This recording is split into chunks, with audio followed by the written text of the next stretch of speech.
Alright, who's ready for Sondheim September? Woo!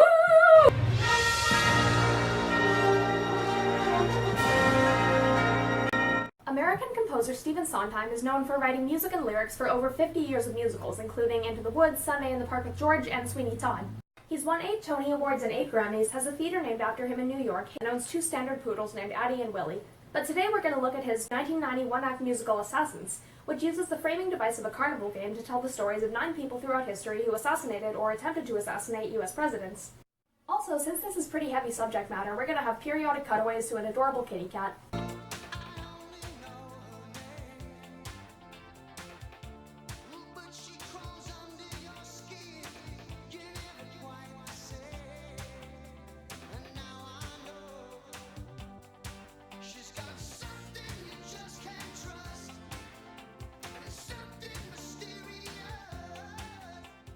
Yes, you will, Shelly. Yes, you will.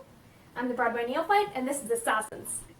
We open on a carnival shooting game where a proprietor entices the various assassins to play, promising that shooting the president will accomplish various things from making a political statement to impressing a girl.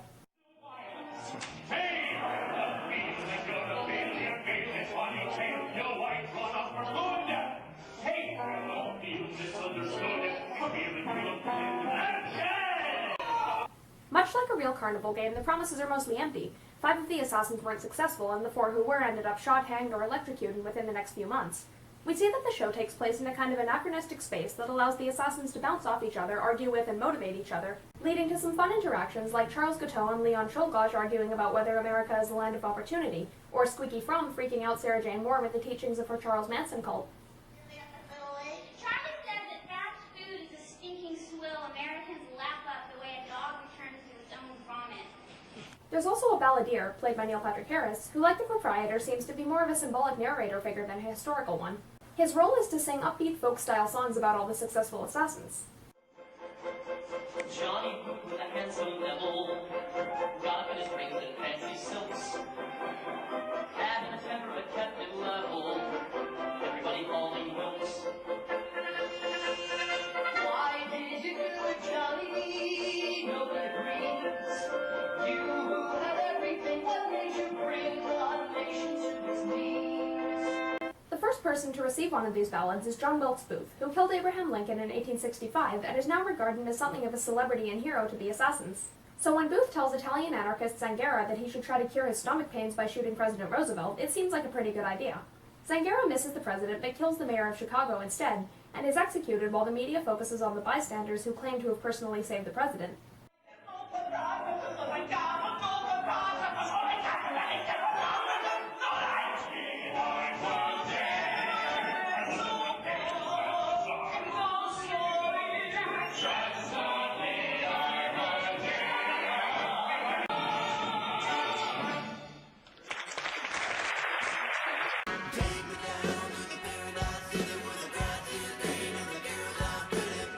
We jump backward a few decades in time to see Czolgosz profess his love for American anarchist leader Emma Goldman, but she says she doesn't have time for a relationship and suggests he redirect his love to a political cause.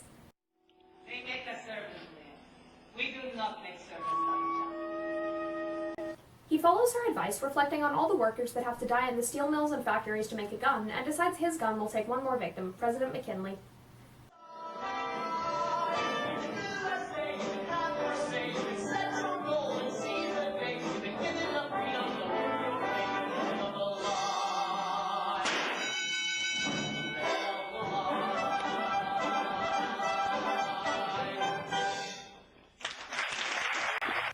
Our next attempted assassin is Samuel Bick, a protester dressed in a Santa suit, who attempted to crash a plane into the White House to kill President Nixon in 1974. He records a tape for composer Leonard Bernstein full of West Side Story lyrics, telling him that he can save the world by writing more love songs, and eventually getting angry that all the celebrities he records tapes for are ignoring him. And if you can't listen to it now, maybe you could listen to it tonight.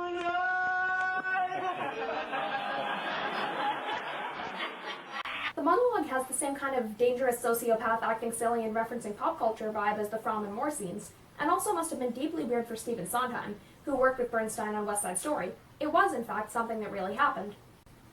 Around the same couple of decades, Squeaky Fromm makes fun of John Hinckley for his obsessive infatuation with actress Jodie Foster, not realizing she's in much the same situation herself as a slave and a cult member to Charles Manson.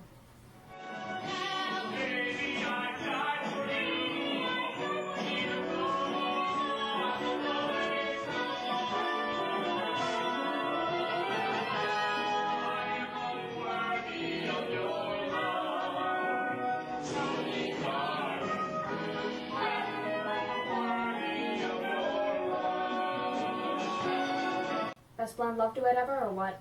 Hinckley tries to shoot President Reagan to impress Jodie, but loses the carnival game and Reagan survives.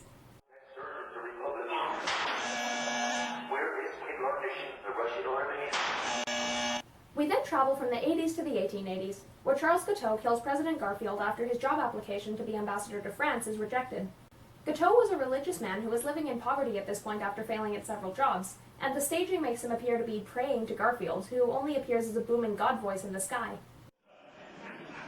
I want to be ambassador to France. Is that country?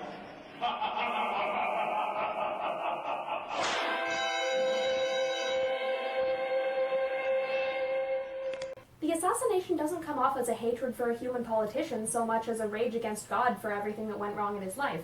Still, Guiteau remains desperately hopeful about going to heaven even as he walks up to the noose at his execution.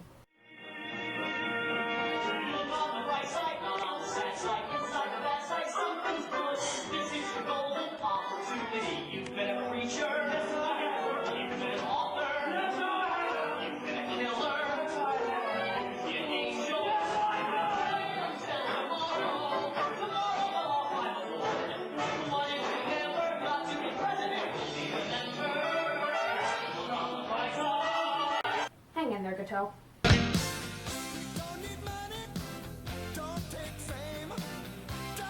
Squeaky Fromm and Sarah Jane Moore team up and try to assassinate President Ford, but fail disastrously. It's very noticeable that Ford is the only president to actually appear on stage. The rest are only heard as voiceovers, and they even appear as faceless silhouettes in the opening number.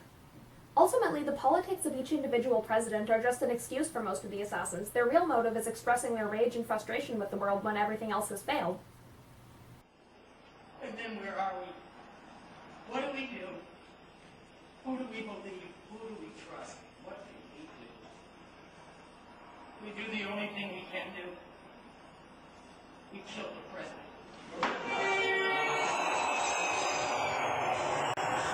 The assassins all join together to sing about their motives, angry that they didn't win what was promised to them.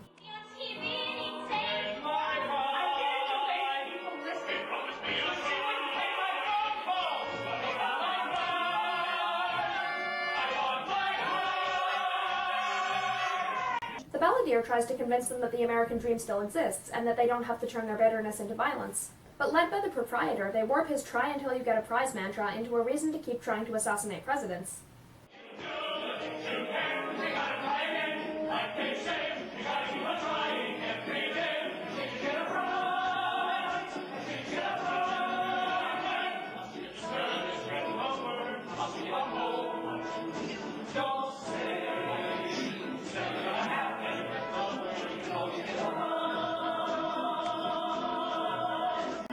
Now, in the original production, the assassins forced the balladeer off stage in this song, but this staging's going to be a little different. It's revealed that the balladeer isn't just a symbolic narrator figure, but a suicidally depressed young man in 1963 Dallas listening to the radio narration of President Kennedy's motorcade. Turning into Elm Street, there's someone holding up a banner. All the way with JFK. The president is smiling and waving as his car heads for TV Plaza. He's no longer an impartial narrator who can judge the assassins as he pleases, but is actually in their shoes now, miserable and disillusioned enough that killing the president is starting to seem like a reasonable way to secure his legacy. The assassins surround Lee Harvey Oswald and convince him to take the shot.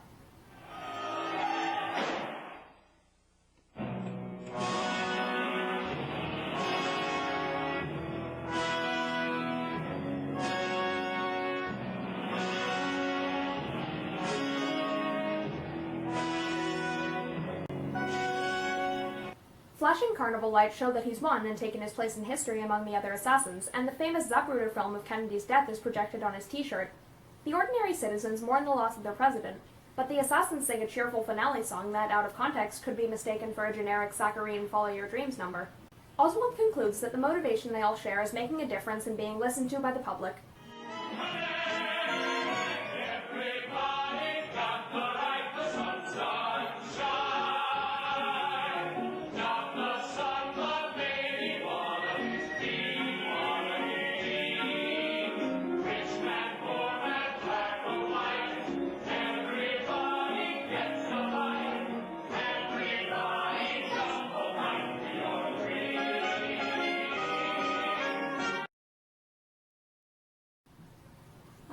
I don't want to say this.